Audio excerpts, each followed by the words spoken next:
Chers compatriotes, comme vous le savez, j'étais hors du pays pour porter votre salut et dire votre gratitude aux amis du Mali qui avaient accouru dans un élan sans précédent à son chevet quand il en avait besoin.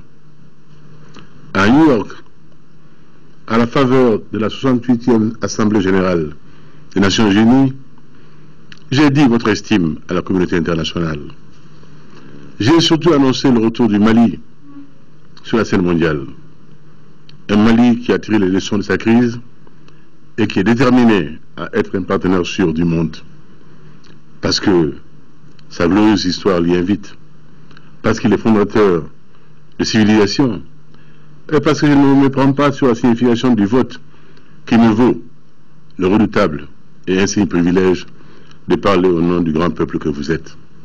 À Paris, mes échanges avec le président François Hollande me permettent de compter sur l'accompagnement de la France pour la résolution de notre crise multidimensionnelle. Hélas, ma visite parisienne a dû être écourtée à la veille d'un dialogue qui s'annonçait fécond avec le Parlement français. J'ai dû interrompre cette importante mission de mobilisation internationale pour le Mali à cause des événements de Kidal, de Kati et de Tombouctou.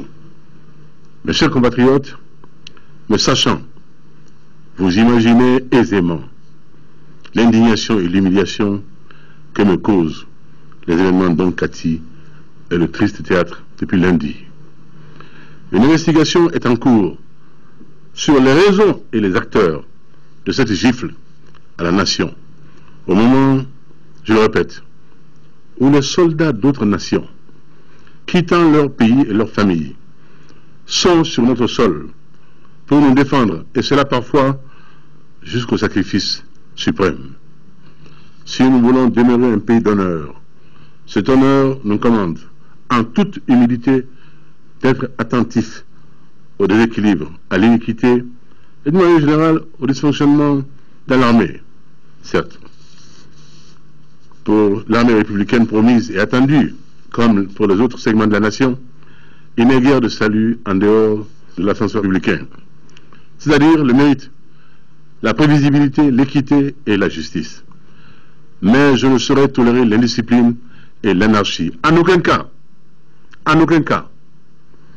Je veux renouveler ici tous mes engagements pour l'avènement de la nouvelle République et de la nouvelle armée. Mais qu'on ne s'y méprenne pas. On ne me trimballera pas. On ne me trimballera pas.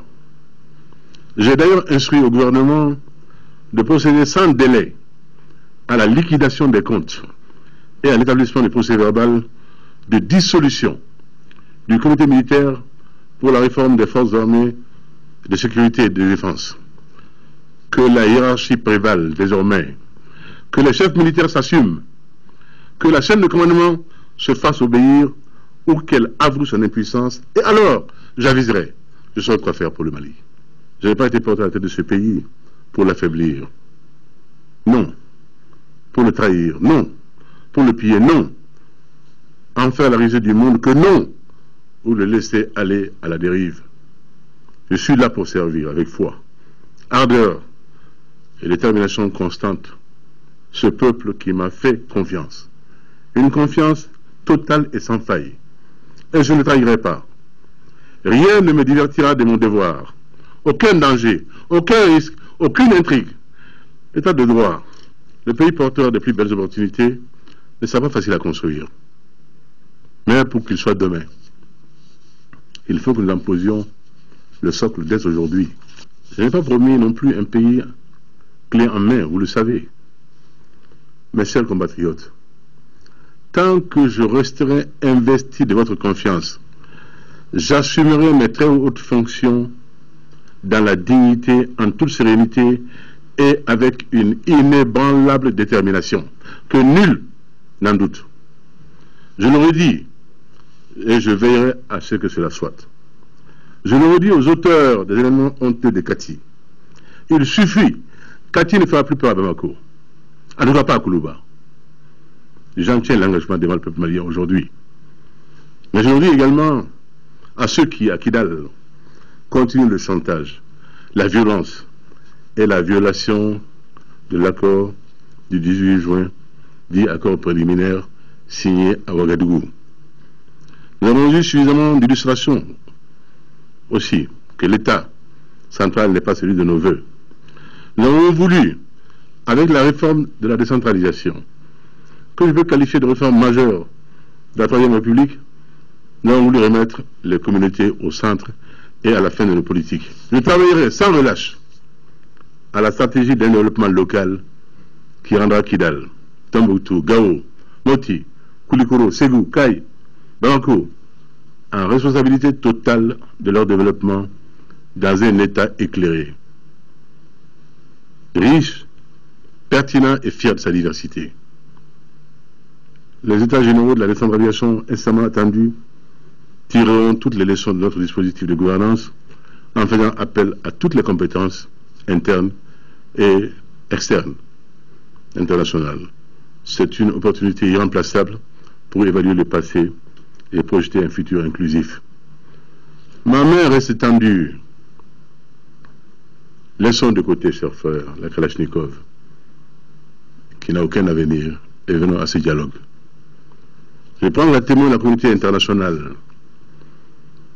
Mon offre de paix ira de pair avec une volonté farouche de défendre le Mali, l'honneur du Mali, les soldats du Mali, les populations du Mali, toutes ethnies confondues, les corps déchiquetés, les maisons effondrées, les mêmes horreurs qui peuplèrent le passé récent doivent cesser. Aux familles endeuillées de Tombouctou, j'adresse mes condoléances et celles de la nation tout entière. Pour les blessés de Tombouctou et de Kidal, je prie pour leur prompt rétablissement. Enfin, à vous tous, compatriotes, amis et partenaires du Mali, je redis avec force, notre peuple n'aspire qu'à vivre en paix, mais une paix dans l'honneur et dans la dignité. Notre peuple n'aspire qu'à son développement pour être enfin contemporain de son siècle.